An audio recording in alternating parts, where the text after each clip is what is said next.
Hello and welcome to What the F*** Just Happened Today, your essential guide to the daily shock and awe in national politics. I'm Joe Amditis. Let's get to it. It's Thursday, December 14th, 2023. Welcome to day 1059. The White House warned Israel that its high-intensity war in Gaza needs to transition to the next lower-intensity phase in a matter of weeks, not months. National Security Advisor Jake Sullivan called on Israel to end its large-scale ground campaign in the Gaza Strip and to adopt more surgical and precise tactics in its war against Hamas. Biden administration officials believe that moving to a lower-intensity fighting will decrease civilian casualties, allow more humanitarian aid into Gaza, and decrease the risk for regional war. The rate of civilian deaths in Gaza has outpaced those of other conflict zones in the 21st century, including the deadliest moments of U.S.-led attacks in Iraq, Syria, and Afghanistan, which were themselves widely criticized by human rights groups.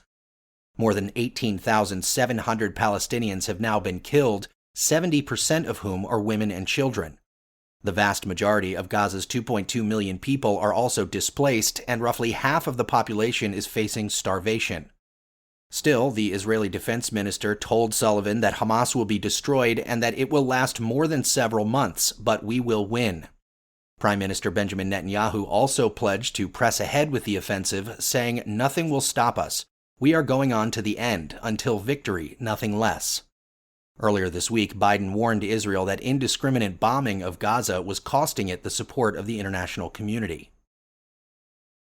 Meanwhile, Vladimir Putin suggested that Western support for Ukraine is collapsing and that there would be no peace until Russia achieves its goals. Putin vaguely defined the goals of his special military operation as the demilitarization and denazification of Ukraine, the same justifications that he used to launch the invasion nearly 2 years ago. Putin's annual 4-hour news conference called Results of the Year with Vladimir Putin comes the same week that Ukrainian President Volodymyr Zelensky visited the United States to make a last-ditch plea to Capitol Hill for more U.S. military aid. Congressional Republicans, however, have refused to approve additional aid for Ukraine unless it includes unrelated U.S.-Mexico border security reforms. European Union leaders, on the other hand, agreed to open negotiations for Ukraine to join the EU. Moving on, the House and Senate approved an $886 billion defense policy bill. The National Defense Authorization Act now heads to Biden's desk, where he is expected to sign it into law. The annual defense bill provides a 5.2% pay raise for military personnel, the largest raise for service members in more than 2 decades, but also temporarily reauthorizes a warrantless surveillance program.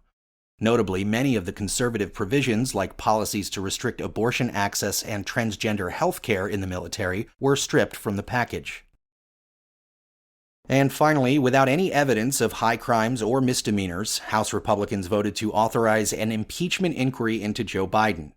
Republicans alleged that Biden and his family engaged in an influence peddling scheme and took payments from foreign adversaries, despite a year-long investigation by Republicans on the House Judiciary and Oversight Committees that has produced zero evidence of wrongdoing. Following the party line vote of 221 to 212, Biden denounced the inquiry as baseless and accused Republicans of ignoring the country's pressing challenges, saying, "Instead of doing anything to help make Americans' lives better, they are focusing on attacking me with lies. Instead of doing their job on the urgent work that needs to be done, they are choosing to waste time." Republicans are also moving to hold Hunter Biden in contempt of Congress for refusing to comply with their subpoena to have him testify privately.